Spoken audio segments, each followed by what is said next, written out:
Well, this is Baruch Fleischman here at the Tikkun Elevator Kollel, and it's my pleasure to come to this part 15 in the book, which is called The Ultimate Connection with God by Rabbi MImran. And it's not enough that Rabbi MImran has given us the basis of understanding how to settle our mind, something we have to work on, but also he's bringing us techniques now, the techniques that Kabbalists have been using and that we know about from the last 1,000 years.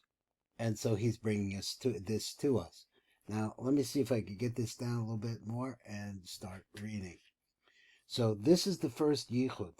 This is something that we could all learn to do. It's a meditation that's very, very central to us. Let me read the Hebrew and translate it. It's a v'yadua, so it's known, l'balei Kabbalah, those people who, the masters of Kabbalah, ki machshavas ha'adam hi makor ha'nefesh ha'chochma.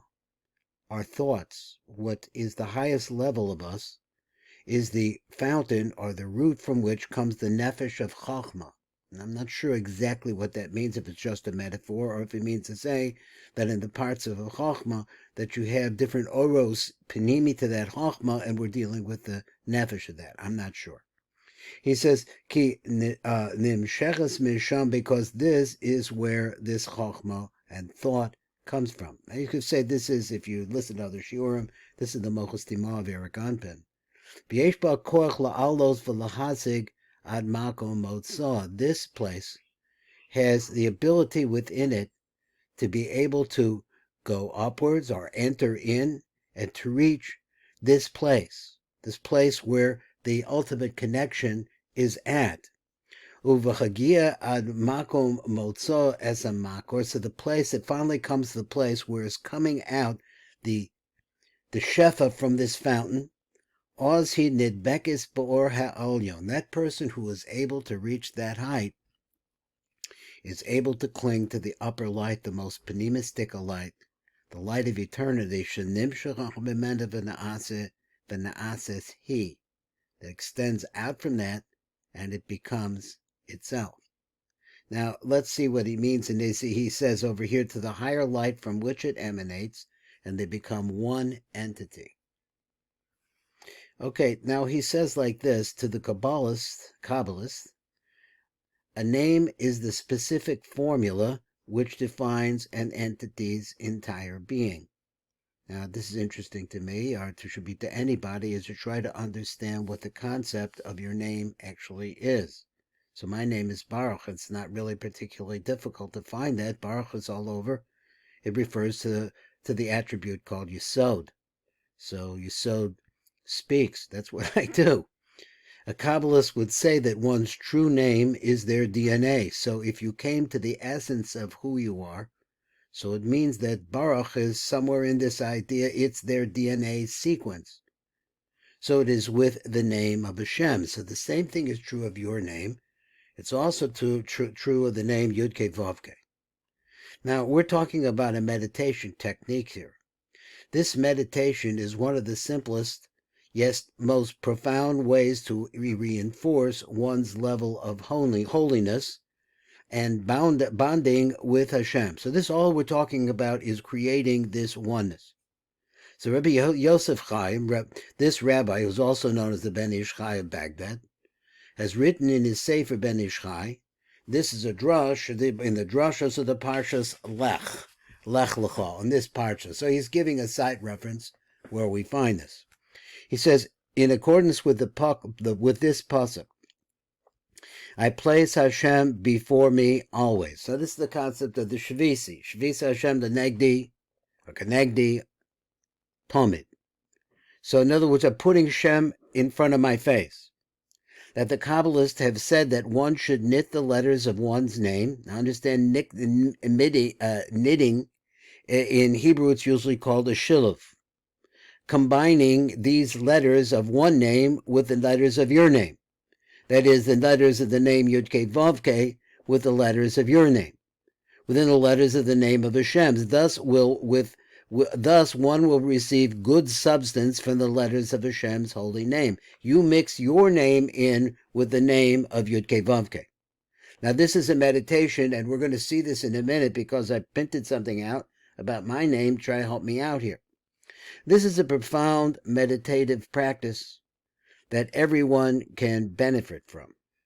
We have already learned the letters of the holy name Havaya are alive and are themselves the source of life.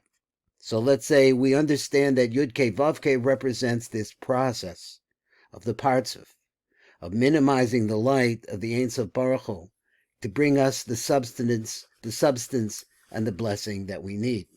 So he says, I have already exposed you to the process of knitting together Hebrew names and words, and this meditation, which is called knitting in the mind, actually creates the spiritual reality that we are contemplating. Therefore, by knitting the Hebrew letters that spell one's name with the letters of the Havaya, one is imbued with Havaya, can receive a radiant influx of holiness, enabling one to elevate one's consciousness to sublime heights of revelation. Now, before we get to his explanation of how we do this, which requires a little bit of work on our part, let me show you what I did. So I made this like, here's the name Yud-K Vav-K, and here is my name, Baruch. So you could take this and you can combine them. And what they has here is that, look, every other letter, this is the knitting, it's called a shilov, that we're talking about.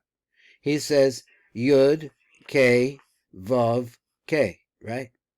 Beis, Resh, Vav, Chaf Sofit. Now he says that's the combination, but he says that's not all. It's very easy for it to work out with me because I have a 4-letter name. So Yud-K Vav-K and Baruch, they go together really, really easily and make this shilov. Okay, this is how it is knitted together, but he says that's not all. On the time remaining, let's try to get the rest of the story. He says this procedure and practice is rather simple. As we know, the name is spelled Yud-K Vav-K in Hebrew, and we join together a person's name by intermingling them together. For meditative purposes, now when you do this as a meditation, the vowels associated with the letters in these united names are what is called, now here is a piece of information that we need to know. There was a school of meditation 1,000 years ago, and I believe it was in the north of Italy, called the Abulafia School. Now, this had to do with numbers and different kinds of countings, which is available. All the information is available, and in different form. And their system is called in the Abulafia system of Kabbalah the base vowels. So what are you doing here? Let's take the name. Let's take this. Let's come back over here and let's look at. Well, let's look at, I guess, these two names. He says, what does he mean by a base vowels? Where each letter is pronounced according to its sound of its original consonant and vowel sounds. So he says the Arizal explains that the vowels are the soul of the letters housing them. So if you want to know what's panimi to the letters, the sound comes out from the letters. Now let's see, according to what I understand, let me get me this pen here. Okay, it's black.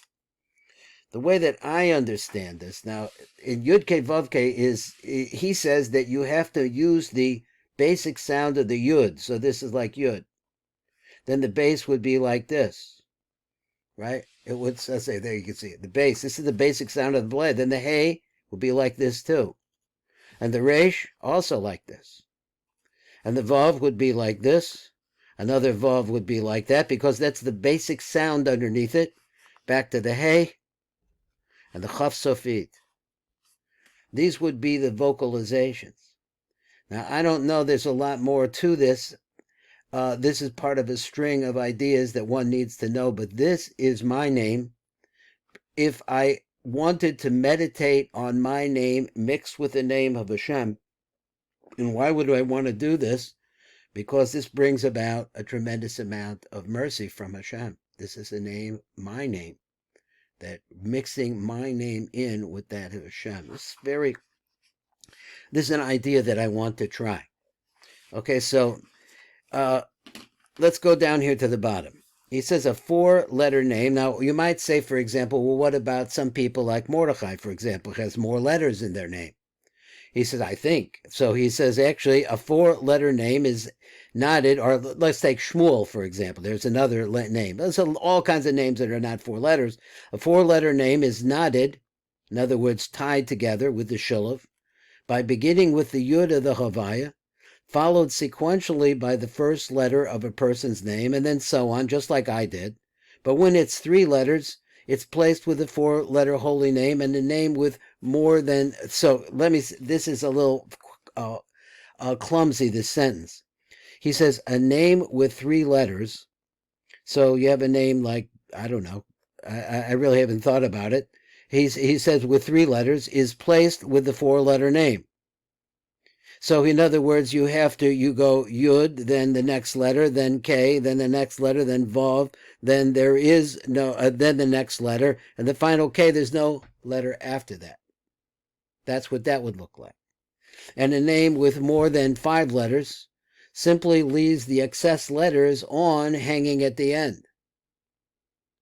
Once this has been done, one can use this united name as one's personal meditative focusing device. It is an excellent meditation for drawing close to Hashem and feeling the divine presence within one's very being. Now, he said previously that this is something you should do for half an hour. If you don't have patience, do it for 20 minutes. You need, I think the idea of the half an hour is to build up to that amount of time. Now, if this technique works, as I'm going to probably try it, but not for a half an hour, I just don't know what's going to happen, but maybe we'll see. I'm going to start trying this, and this is going to be my weekly exercise here. He says one can contemplate on one's united name at any time. You can do this in any clean place. He means a place which is not Talmudic, for any length of time one wishes. Okay, that's the shir here. This, I think, is the 57th shir for Rabbi MImran. To me, we're starting to get into the meat of meditation in the Jewish style. This is Baruch Fleischman.